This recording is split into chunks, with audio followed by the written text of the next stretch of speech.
and I just got done watching 1968's Rosemary's Baby, starring Mia Farrow, John Cassavetes, Sidney Blackmer and Ruth Gordon.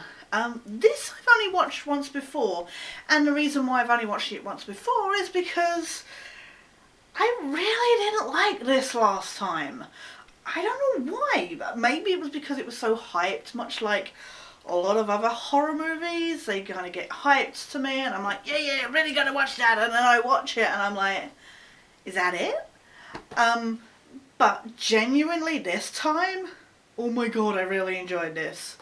For those who don't know, it tells of a young couple, Guy and Rosemary, who move in to this apartment, and they're surrounded by, Guy's an actor, and they're surrounded by these kind of nosy neighbours, these older people, Roman and Minnie, played by Sidney Blackmer and Ruth Gordon. And they're really creepy and very clingy and very like, let's do this for you, that for you, blah blah blah blah blah.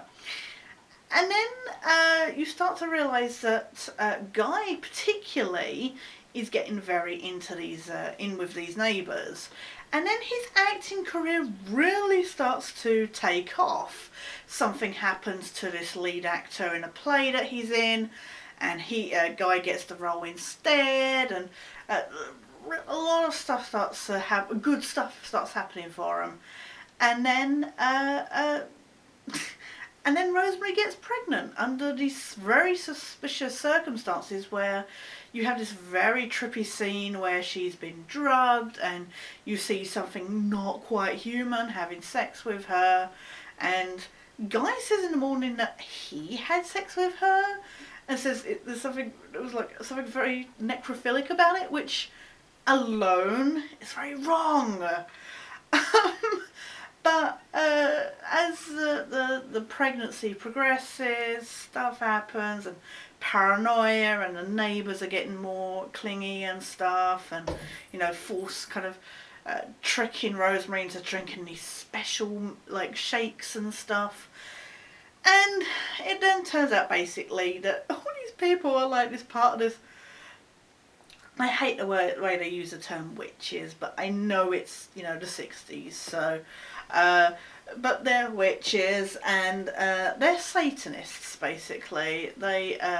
And they've essentially helped Satan impregnate Rosemary with the spawn of Satan, and that's what it is. And it's really watching like the creepiness building as she goes through the pregnancy, and friends that start to show concern for her, and that all of a sudden are disappeared.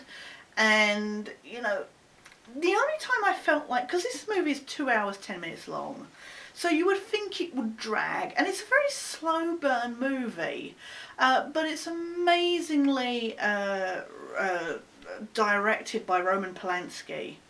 And it's based on the book by Ira Levin, I think it is. But this is Polanski wrote the screenplay as well, and it's really well crafted, the way it's done, the way it builds that tension.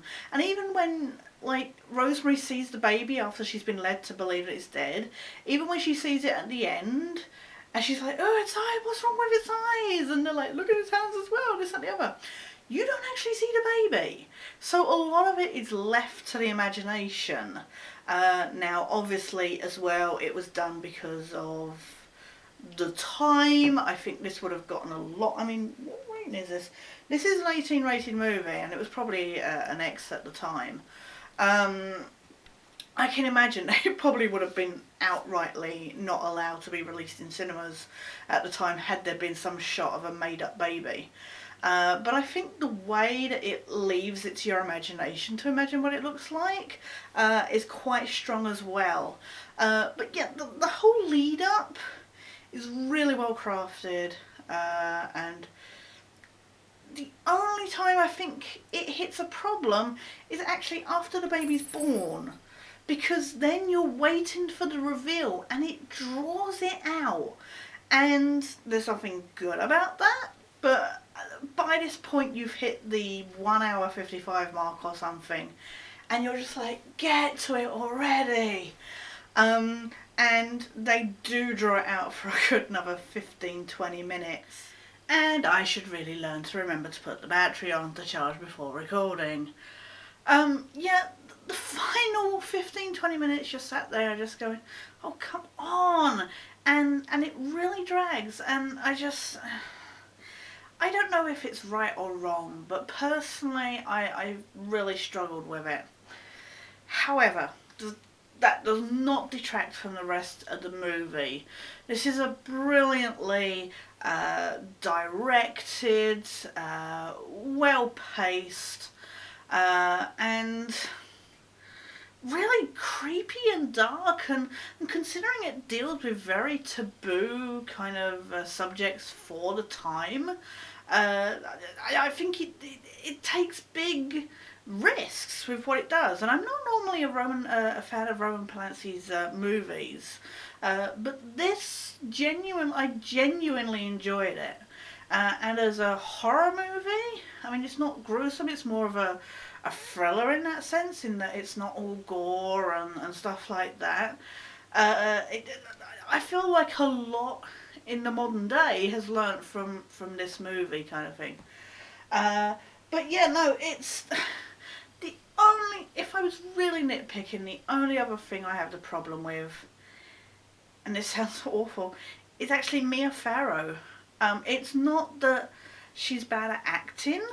I just really have an issue with, I have it anyway generally, with, especially like for the 60s, where you get these women with this very Lady Penelope, soft spoken, very British, Queen's English, you know, that kind of voice. It's that very, it ends up sounding very fake and not very emotive. And I just feel like she feels a bit robotic sometimes, and at times she's a little childlike. And I know this is the 60s, but there's a lot of times she gets treated like crap, and she knows something weird is going on, and yet Rosemary doesn't do anything to get out of the situation a lot sooner. Again, I know it's 60s, very different time, you know, women, you know, were dealt with in a very different way, and you know, their part in a relationship, etc., was very different. But it just kind of bugged me. That would be my generally that would be it. But you know what? It was funny to see a very young Charles Grodin turn up in this, considering I'm used to him in comedy movies. But you know, please, if you get the chance, if you're after a classic horror movie that is more about the burn and the dark kind of you know, kind of seedy, underbellied kind of movie, this is worth checking out. I would easily give it a I'd say an 8, but there's movies I like a lot more than this, so I'm kind of a bit loath to give it an 8. But that certainly deserves an 8. It's definitely worth checking out. I'm kind of surprised that I didn't like it as much the first time. Like I say, I guess it's because I was expecting so much more. But for what it gives, for its time and so much more, it's definitely worth checking out. That's 1968's Rosemary's Baby. We'll be back again tomorrow with another movie. Not sure off the top of my head what it is, but I want to thank everybody for watching this. Please like and subscribe, and you know, share your thoughts on this movie, and see you again tomorrow. For now though, this is Sketch, signing out.